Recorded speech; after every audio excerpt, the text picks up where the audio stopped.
Alright, this is your standing foot up hamstring stretch. And it's probably one that you've seen many times before, but I'm going to walk you through specifically how I want you to do it in this specific stretch, because there's lots of different ways. So firstly, no matter how flexible you are, I want you to get something that's hip height or lower. Yes, so if you find it hard to get your foot up here, you're going to want to get something lower. But if you get your foot up here and it feels really comfortable and you feel like you're someone that can get your leg up, I don't want you to go any higher than the hip.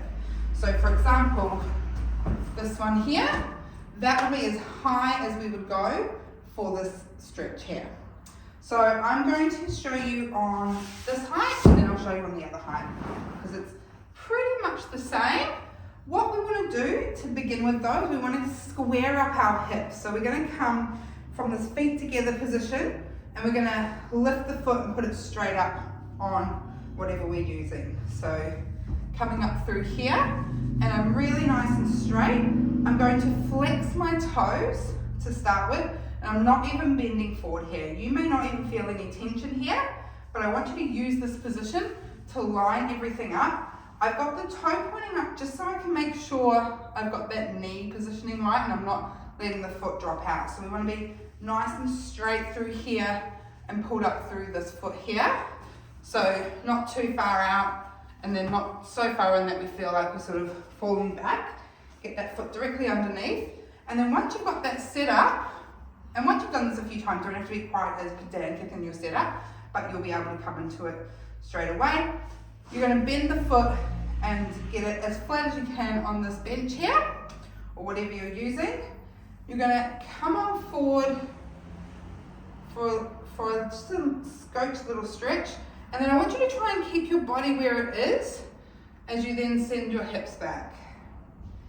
And then we're going to hold in that position here. Now you may have to find somewhere, if you're using something a little bit lower, you might have to use a wall as you sort of come into this stretch back and hold. But the idea is we don't want to be like hanging out in space, putting a lot of pressure through here. We want something to be able to hold on to so we can concentrate on breathing and releasing through the stretch. So this is a held stretch, which is why it's important we get into the positioning correctly. We don't want this hip opening up through here for this one. We also don't want to be sort of dropping into this sort of positioning here. We want to be really straight with what we're doing. So I'm going to show you with it a little bit higher now, just if you do want, this would be the highest that I would go for myself.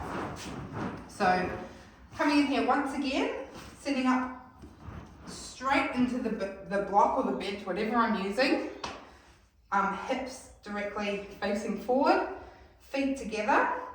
I'm going to pick up one foot, I'm going to do the other foot this time, up, again flex that foot so it's up to the sky, check that my hips aren't drifting open, that they're nice and square. So often that will mean that this leg we will pull back into the hip, toe up, knee up. From there, I know I've got my positioning. I'm going to bend that foot, come forward a little bit, and then I'm going to leave my chest where it is, looking down, and send my hips back and have a nice little breath. Now a little bit of an arch through the back here is good. We don't want to be like straining through here though. The idea is to try and create as neutral a spine as we can, but we're not deliberately pushing in this position. We mainly want to make sure we're keeping this foot in a parallel position and we're not letting the hips open and drop back. So nice and square.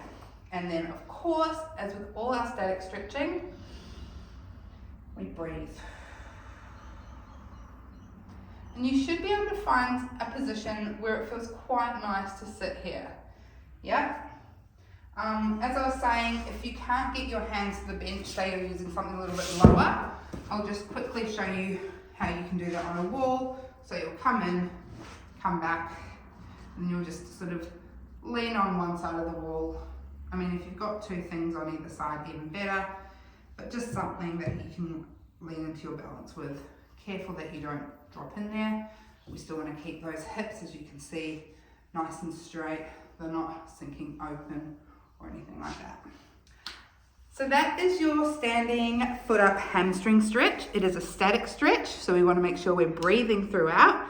And once again, we want to make sure in our setup that that's looking really pretty methodical and the same each time, with those square hips and the parallel foot. So those are the things to look for. There you go.